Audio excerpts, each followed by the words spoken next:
Can you believe it? This January just passed marks 14 years since Skins first broadcast on the airwaves of E4. And for people of my age, looking back at Skins is a bit like opening up a time capsule of your own making, or flicking through the Facebook photo albums of your own parties in 2009. No, I didn't grow up in Bristol, nor did I nurse a pill habit that far gone at the age of 16, but I did tune in every week to Skins to see a group of characters that genuinely reflected the essence of what life was like as a teenager in the UK during that time. First of all, there's the way in which the show stands in contrast to every American-style teen drama. The OC, Gossip Girl, One Tree Hill, they all seem as sanitized and far removed from the realism of Skins as is possible. And I'm saying that as someone who modelled their entire teenage persona after Lucas Scott. And despite attempts at recreating the programme, replacing Bristol with Baltimore, the US version went the same way as attempted remakes of In-Betweeners, Shameless, The Office, aka...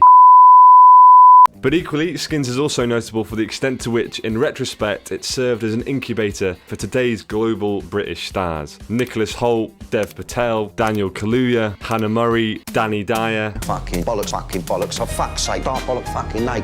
Okay, maybe not that last one. But the others have formed a new generation of British actors that have made a home for themselves in the Academy. But after all, Death with a Record is a music channel. It's not a channel dedicated to working through my teenage hang-ups, unfortunately. And the music is perhaps the most underlooked aspect of what makes Skins so fascinating a rewatch. You may well remember songs like Standing in the Way of Control, or some of the new rave or math rock music that was popular at that time and that the show pushed. Bands like Late of the Pier, Block Party, Foals, Grizzly Bear, The Klaxons. But what was particularly special about the music in Skins, and shout out to the music supervisor Alex Hancock, was the way in which it mixed the old with the new, the indie with the electronic, the classic with the cutting edge. Even if we might not have realised it at the time, Skins was introducing an entire new generation to classic acts like Spiritualized, DJ Shadow, Mogwai, Shuggy Otis, and much, much more. My generation may not have had the swinging 60s, or the advent of punk in the 70s, or even post-punk or disco or acid house or Britpop, but what we did have was Skins. So ladies and gentlemen, please put on your best neon-coloured Top Man t-shirts and your favourite pair of shutter shades. And let's count down Death for the Record's top 5 musical moments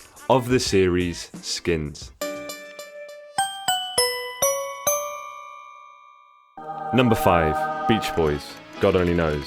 Season 1, Episode 5. Now, for all of you who are already fans of the channel, you will know how much we love the Beach Boys on Death for the Record. Just a few weeks ago, we were waxing lyrical about Carl Wilson's contribution to the beautiful God Only Knows. You can find that video here. Well, this week we wanted to speak about the best cover of this song we have ever heard. And no, it's not some bootleg Paul McCartney cut from the 60s. It's the Tony and Abigail collab in the Bristol City Chamber Choir. And well, let's just roll the clip. But as long as there are stars above you, you'll never need to doubt it, or make you so sure about it. God only knows what I'd be without you.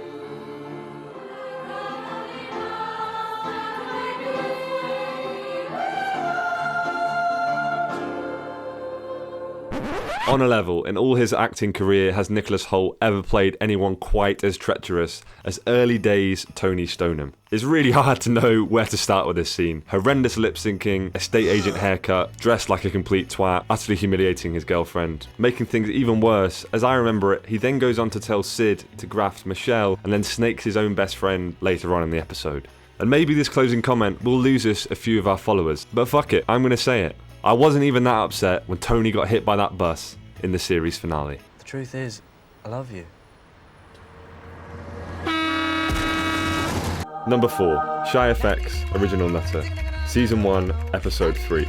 Our next song features in one of the best episodes from Series 1 of the show. Now, Jal is one of the mature, responsible characters from the original cast. She's more interested in clarinet recitals than she is necking pills like everyone else. But whilst the episode focuses on her musical talents and her entry into BBC Young Musician of the Year, that's not the musical moment we are going with. Instead, we've chosen the very first jungle track to break the UK Top 40. Yep, Original Nutter from Shy FX and UK Apache. Sorry, Jal, we did want to stick some Mozart in there, but this song is an absolute banger. And honestly, the whole scene that features this track is worth a watch. Her brother and his idiot friend friends had just been booed off the stage at their father's record showcase. But thankfully, one of Zhao's father's friends steps up to save the day and drops this tune. The look on all their faces kind of says it all. We were 12 years old when this show came out, and there's no way that we'd ever heard any music like this before. I'm happy to admit that I wasn't into drum and bass at primary school. This was rave music, plain and simple, and the show that will always be most synonymous with it in my mind is Skins.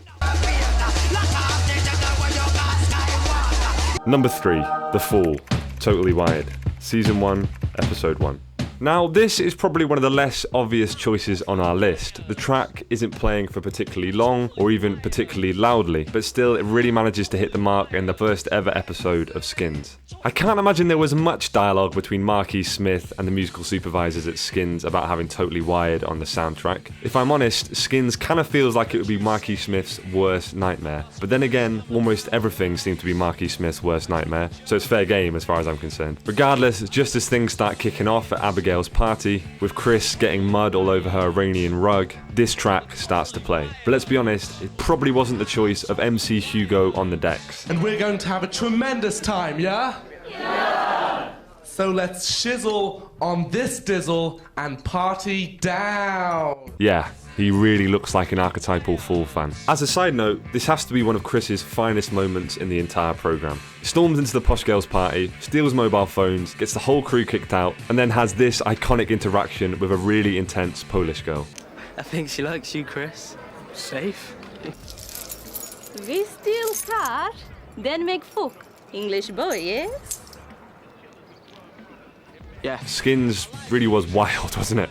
Number 2, Jeff Mills, The Bells, Season 2, Episode 7. Now, Detroit is a long way from Bristol, but one of Death for the Record's favourite Skins musical moments involves Underground Resistance co-founder and techno pioneer Jeff Mills. His classic The Bells is playing as Tony tries to sweet talk his way into a club in Series 2. Other than being just a brilliant tune, this is one of those classic Skins scenes where you see everyone dancing and think, how did I never appreciate how fucking young everyone looks? As the venue's bouncer is keen to point out to Tony, it's supposed to be over 21s only inside. So why is it that everyone in there dancing looks like they still go shopping with their mum? Honestly, at this point, Top Man was basically getting free advertising from their show. There was only one place that you could buy ties, Pete Doherty trilbies, neon belts, and superheroes hoodies. This scene is so noughties, it hurts. But to return to Jeff, we imagine the wizard has had some incredible highs during his career, whether that be films like The Exhibitionist, working with Underground Resistance to release seminal early techno records, or even that collab project he had with Tony Allen a few years ago. But we can't imagine it comes much better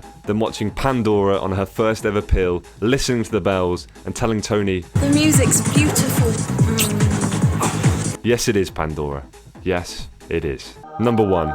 Posh Kenneth, In Her Face, Season 2, Episode 1. Now, as many of you will be aware, one of Daniel Kaluuya's first acting credits was on Skins, and he even later went on to become one of the head writers for the show. With quite a few of the cast members from the original series, the question that always floats around is, where are they now? Okay, Danny Dyer is obviously still doing bits, but arguably there is one man whose achievements stand above the rest. That man is Daniel Kaluuya. Over the past decade, he has garnered box office success, he's won BAFTAs, Golden Globes, even this year an Oscar. But even with all that being the case, as far as Death for the Record is concerned, there was one performance that will always be his highlight. Posh Kenneth. His forehead and ting. What's the frequency, Kenneth? Sorry.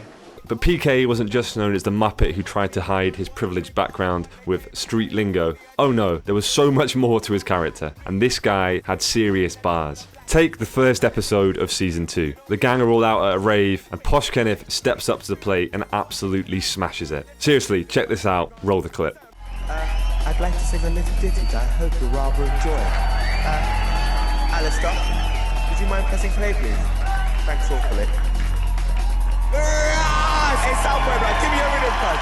Look, I sit up with a rhythm and I roll for the rhythm and I rap for the rhythm. K-man hit 'em, K-man get 'em. Rough like tiger, not soft like kitten. Everybody listen to that lyrical hot step, bad boy flow. That physical hot step, bad boy flow. When I make money, when I make bad boy dough. No, you know when I bring it, this is bad boy dough. When we talk about musical moments, this is exactly what we're talking about. There's no doubting that Judas and the Black Messiah was a great film, and that Kaluuya's portrayal of Fred Hampton deserves all plaudits. But come on, this guy peaked at 18, and he peaked with Posh Kenneth. So that concludes the video. Thank you very much for watching. Before we go, we just want to acknowledge that this is our top 5. There are, of course, way too many magical moments on this show for us to shine a light on all of them. So as always, feel free to deliver any hate you feel compelled to down in the comments section below. Tell us what we've got wrong. None of it will compare to the time that me and Ollie got slugged off in the comments by some guy who loved Razorlight, who was unhappy with the way that we'd spoken about him. Yeah, that's right, Razorlight. He was getting in a fucking mood about Razorlight. Also, there's a brand new episode of the Death for the Record podcast out right now on METRONOMY'S album, The English Riviera. We have more podcast episodes coming out for the next couple of months. As always, subscribe, like the video, please share this with all of your mates who used to watch Skins back in the day, and check out the podcast too. Peace.